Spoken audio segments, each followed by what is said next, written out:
J'étais ce matin au marché aux truffes et au safran de Marigny-Marmande dans ma circonscription. Ce marché de Marigny-Marmande, qui a lieu tous les 21 décembre, est devenu un très grand succès populaire avec des centaines de personnes qui affluent pour se procurer cet excellent produit du terroir Richelais. Cette initiative s'inscrit dans un mouvement plus général. De plus en plus de Français en Touraine comme ailleurs sortent de leurs logiques habituelles de consommation en fréquentant ces marchés et en se tournant vers les produits de notre terroir, conscients de la valeur de notre patrimoine culinaire, des personnes aussi qui en sont à l'origine et de la nécessité de consommer autrement, plus sain, plus près du producteur.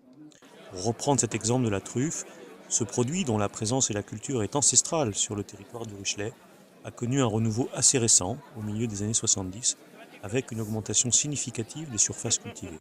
Cette culture, comme d'autres, n'appartiennent donc pas uniquement aux traditions passées, mais constituent un atout économique, touristique et culinaire important pour l'avenir de notre pays.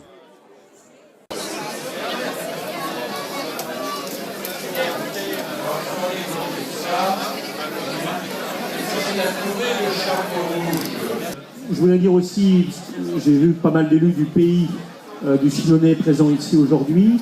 Je sais, et je le salue, qu'il y a toute une réflexion en cours sur l'évolution du tourisme, la construction de produits touristiques à l'échelle du pays du Chinonais. Je crois très important, on a des atouts énormes évidemment, le vignoble, l'eau, les rivières, les châteaux.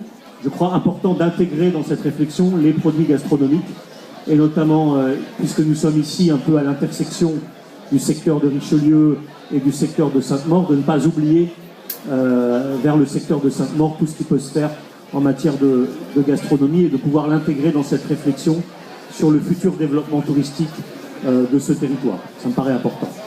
Et puis comme je ne veux pas être trop long, je terminerai par une citation de Colette, grand écrivain rural que beaucoup d'entre vous connaissent, et qui disait si j'avais un fils à marier, je lui conseillerais de refuser une fille qui n'aime ni la musique, ni le vin, ni la truffe.